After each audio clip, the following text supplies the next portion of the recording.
Good morning, everybody. Today is July 29th. No, it's June 29th, soon to be July.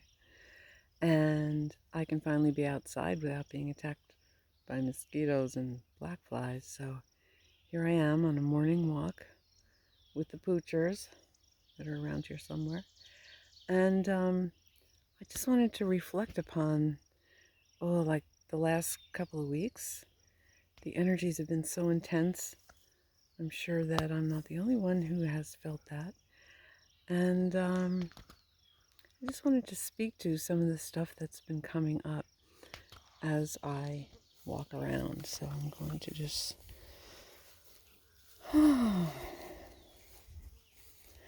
So recently, some very old feelings from my early childhood came up, totally up to the surface. It was very painful and scary, and I felt like kind of like a deer in the headlight. I was like frozen with these feelings surrounding me. So clearly it's something that hasn't been fully processed, although I'm still not sure if these kind of things ever fully go away.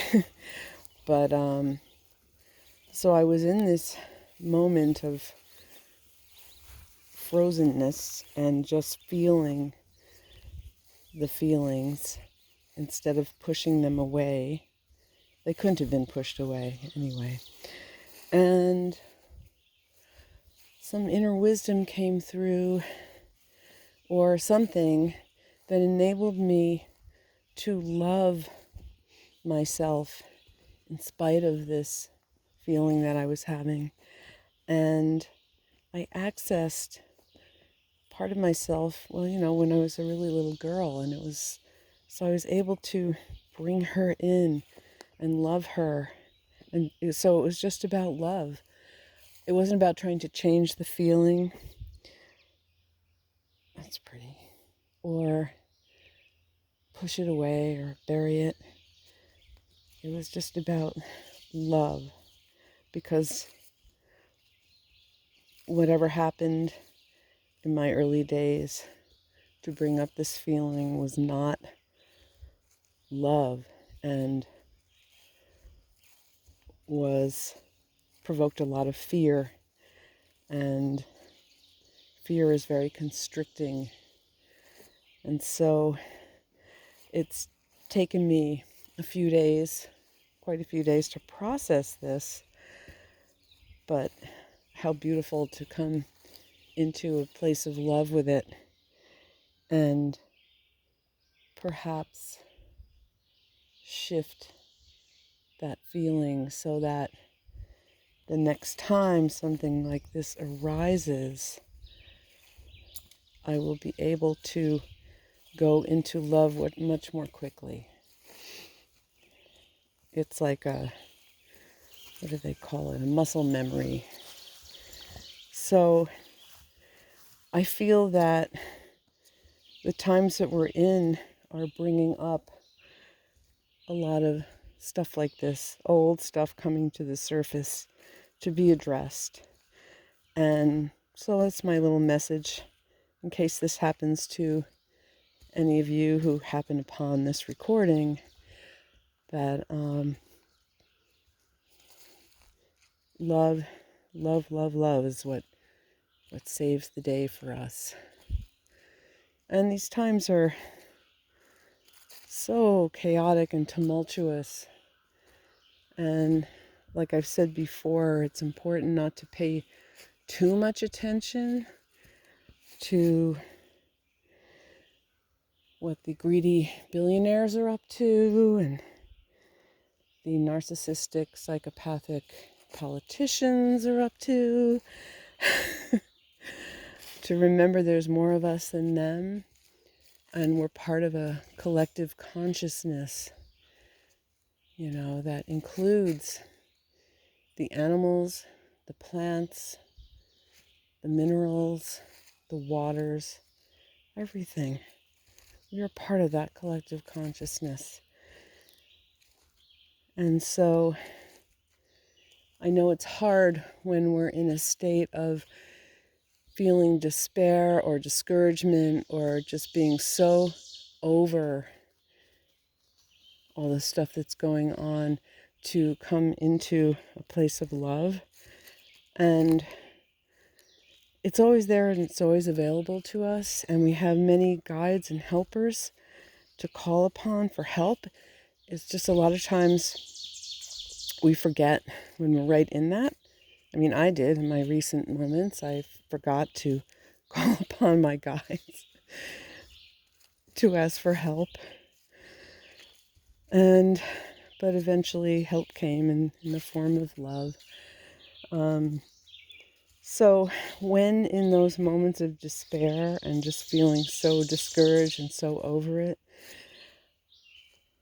we just have to sit with that and see if, remember that love is there for us.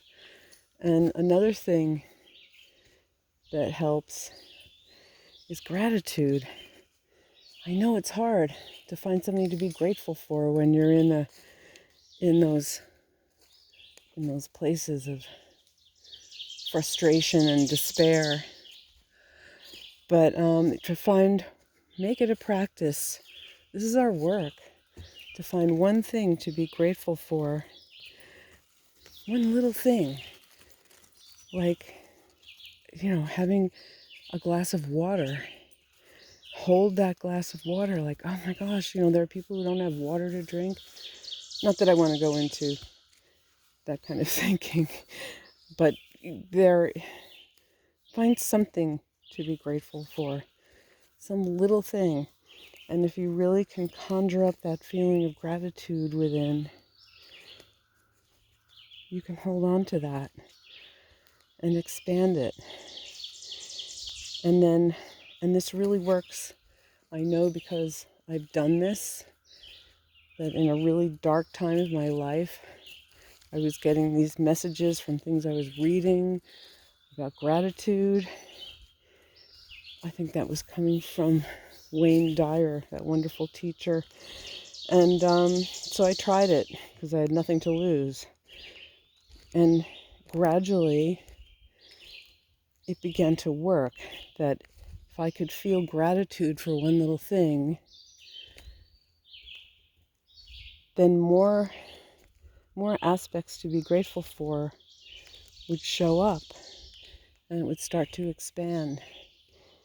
And it's like being in the lock of a canal. The waters rose, the gratitude energies rose, and brought me up to a place where I could move forward. So even though you may be in a feeling of frustration and despair, and find something to be grateful for, will nurture your heart and will help to shift the energies for you.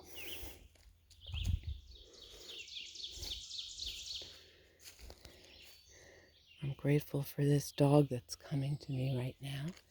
I'm grateful for all the green I'm seeing and for all the birds I'm hearing and for the sunlight.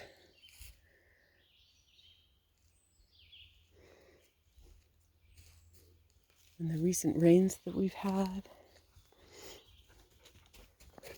And it's been hard because I'm living in Ontario, and we've been experiencing a lot of smoke from fires further north in Quebec, and I know that that smoke is going down into the States, and it creates a very eerie atmosphere where it doesn't feel comfortable to be outside.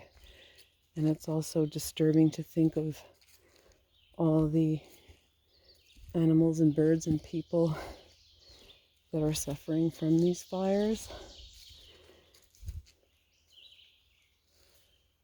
So there's so much change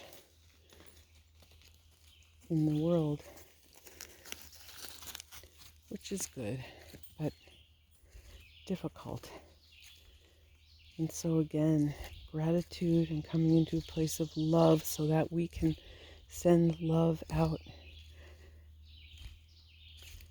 into the world with an intention that this love will land where it is most needed. And having a practice like that also helps to shift us out of the feelings of despair and frustration.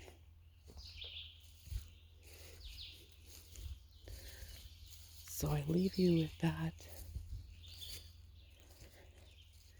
and sending much love to you and peace.